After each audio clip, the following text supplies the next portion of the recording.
everybody, Cinema Sickness here again to talk to you about what I bought and what I watched today. And today, hit up one of my local Goodwills where I got myself 3 VHS tapes, all for 25 cents a piece. So let's take a look at everything I got. The first title I picked up was Extreme Prejudice, starring Nick Nolte. That name alone sold me on this movie, but also it has a great title, some fantastic artwork, and this is a movie I've heard some good things about over the years. So when I saw this for 25 cents, definitely had to pick it up. It's got a kick-ass, and I can't wait to check it out. Then I grabbed The Gunrunner, starring Kevin Costner. And once again, the stars who sold me on this movie. Love Kevin Costner, I think his films are fantastic, find him to be a great actor. This is a blind buy, a movie I've never even heard of, but like I said, it stars Kevin Costner, so I had to get it. And the last title I picked up was Call the Cops, starring John Candy. And just like the last two movies, the stars what sold me. I'm a big John Candy fan, so of course, had to pick this movie up. Now, I have heard some pretty bad things about this movie. Apparently, it's not very good. So I'm not going into this one expecting very much at all. I'm pretty much assuming this is going to be a bad movie. But like I said, I'm a big John Candy fan, so I had to pick it up just so I could see it. So that's it for what I bought today, so now into what I watched. And since today was President's Day, the first title I had to check out was Dead Presidents. This is my first time ever watching this movie, and obviously this movie has absolutely nothing to do with the actual presidency. The title refers to money. Now, I went into this movie expecting a heist film. As it says on the front here, in this daring heist, the only color that counts is green. Even the front with the guns, on the back they show, a guy running with a gun and explosions and stuff. I'm assuming this is going to be a 2-hour heist film. No, as I said, this is a 2-hour movie and only about 20 minutes of it is a heist. They're actually holding up an armored car. That's it. That's the only part of this movie that has anything to do with a heist. The rest of it is just this fantastic story about this group of kids and they're all inner city kids and how they've grown up and they're going off to the Vietnam War. It shows them in the war. They come back from the war. They can't really get settled. One has a drug problem. One just needs money. They're not doing so well. And it's just this really fantastic story, though a very depressing movie. This story is very kind of true to life. There's no happy endings in this. People don't get what they want. It's just very, very depressing. Definitely a downer film. The end of the movie, everybody just kind of gets what's coming to them, some more so than others. So very depressing film, yet a very well done and a very enjoyable movie. I would say this movie's more of a drama than it is a heist film. I mean, yeah, it's got that 20 minutes of a heist, but really this is just a great drama, again, all about this gang of kids. I would definitely recommend this film. Like I said, this was my first time seeing this, so if you have not seen this movie yet and you're going into it expecting a heist movie, realize you're not really getting that. You're getting about 20 minutes of a heist movie, and the rest of the 2 hours you're getting this just fantastic drama about some kids going off to war and what it was like coming back for them. So a fantastic film.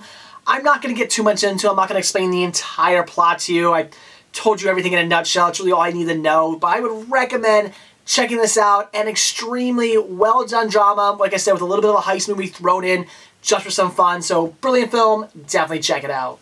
And the last time I watched today was Dave. Yes, this time an actual president movie. Now, this is my first time actually ever seeing this movie in its entirety. I've only ever seen maybe the last 20 minutes or so. So again, my first time ever seeing this movie all the way through. And I loved it. It was just a really well done, feel-good movie. Had some very funny moments in it. The story's pretty ridiculous. You have a guy who's an impersonator for the president. Every now and then they call him in to do some, just to do some guest appearances at like a car dealership, or maybe the president needs to sneak off somewhere, so they'll have him get into like the limo and they'll drive him back home. Things like that. Basically, he just kind of stands over the president here and there, but that's not really his full-time job. He just does that kind of on the side. Well, the president unfortunately ends up having a stroke during sex with one of his secretaries. Yes, he is married, so he's having sex behind his wife's back with the secretary, has a stroke, and the Speaker of the House, he really wants to become the president. So he gets this whole idea in his head, well, we're not going to make people think he's dead. We're going to bring in Dave, the impersonator, to impersonate the president. I mean, he looks just like him, sounds like him, acts like him. I mean, again, it's the same, it's Kevin Kline playing Kevin Kline. So they bring him in as a stand-in, and the whole idea is that they're gonna, get the vice president out of the way, because the vice president is, he's obviously gonna stand in now. The real president had a stroke, so they want to get him out of the way. There's this whole big scandal they're trying to basically force upon him. So once they get him out of the way, they're gonna say, okay, yes, the president had a stroke, and he cannot be the president anymore. And the Speaker of the House would then take over and become the president. That's the whole kind of thing he wants to do. But everything ends up backfiring on him because Dave ends up realizing, I can change some things. I can make a difference. I can, there's a one scene here where they had this bill to basically give money to shelters for homeless kids. And the Speaker of the House says, well, if you can find a way to save, I think it's like $60 million or something like that in the budget, well, then we can let your bill go then. And he does it. He finds a way to cut costs and save like $60 million in the budget, and he gets to keep his bill. Needless to say, the Speaker of the House is pretty pissed off at this point because he's just supposed to be a stand-in. He's not supposed to be doing things. He's supposed to be just reading off cue cards, basically. And now he's starting to do stuff, and he starts calling meetings and everything, and it's not going so well. So he ends up firing the Speaker of the House, who then takes this scandal, throws it on Dave as well, and the shit kind of hits the fan then. But again, it's a very feel-good movie, all about this guy who wants to make a difference. He gets roped into being the president, even though he's not actually the president, but he realizes while he's there, he can at least try to make a difference, try to make things better. I guess I'll kind of spoil the ending here. The ending, he realizes that the vice president actually is a nice guy. He's a decent guy. He's even though everybody's trying to talking bad on him because they want to throw this scandal on him and get rid of him, it turns out, yeah, he's a nice guy. He should be the one that takes over. So Dave ends up faking his own stroke, and instead of rushing him off to the hospital, they end up rushing the real president off to the hospital, even though he was already in a hospital in care. They rush him off, and they say, yeah, he had the stroke and passed away. So, a really good movie. Again, it's a really feel-good movie, just about a guy trying to make some changes. Really nice story about him and Sigourney Weaver, the First Lady. They end up falling in love because the president and the First Lady, they barely talk to each other anymore. They have some appearances here and there together, and that's about it. They really don't like each other. But she ends up seeing some nice things in Dave. Basically, she sees Dave as the way the president was when she first met him. So they end up falling in love. And yes, in the end of the movie, they do end up getting together, which is a little weird to think that, you're in love with a guy.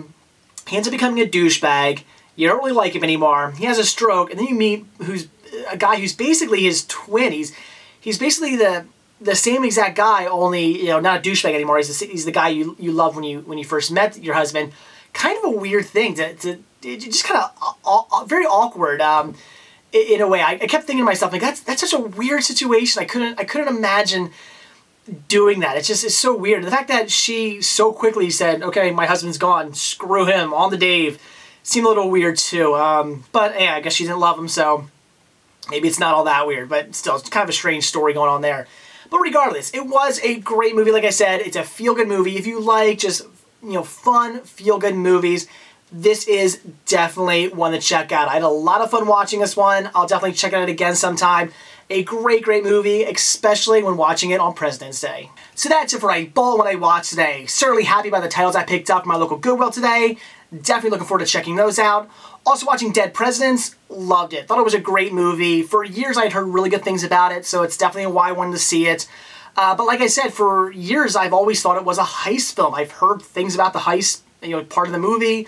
The artwork to the actual DVD makes it look like it's a heist film, but in the end, that's only about 20 minutes of the film. The rest of it is just a really, really good drama about some boys from the, inner city boys from the hood, going off to Vietnam and what it was like there, and then what it's like coming back, and the whole heist thing happens because they're not doing so well once they get back from the war. So a really, really good drama, like I said, with a little bit of heist movie thrown in, and it's definitely one I'd recommend. It's 2 hours long, but well worth it. I wanted the movie to just keep going. It was that good. A very, very well-told story. And also watching Dave, again, another movie I loved. The plot is completely ridiculous, completely over the top, just insane, but who cares? Kind of like I said with Just Go With It. When I reviewed that movie, I said I couldn't get into the plot. The plot was so ridiculous, and I don't have anything wrong with a ridiculous movie. A movie can have a super ridiculous plot like Dave, a plot that would never happen in a million years, but it can work. I have nothing wrong with it. If you have a ridiculous plot, but you make it fun, and you make it, you don't make me question it so much. You don't make me go, oh, that wouldn't happen. Why is he doing that? That's not going to work that way. You don't make me constantly question and think that would never happen. You just let me go along with it. Then it's great. And Just Go With It didn't do that. I just kept thinking this would never happen, and they're not explaining this movie very well. They're not, going about the plot very well at all. They're making me continuously question this film. Whereas in Dave, yes, it's ridiculous, but at no point did I question it because it was just a lot of fun and a well-done movie. And it was very well told, and I went completely along with the story. So again, it's a feel-good movie, but one I would definitely recommend checking out. Very fun and very enjoyable. So that's it. Thanks for watching, and stay tuned to see what I bought when I watch tomorrow. See ya.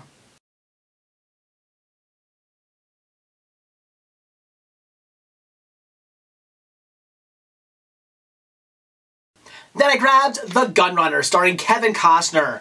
And once again,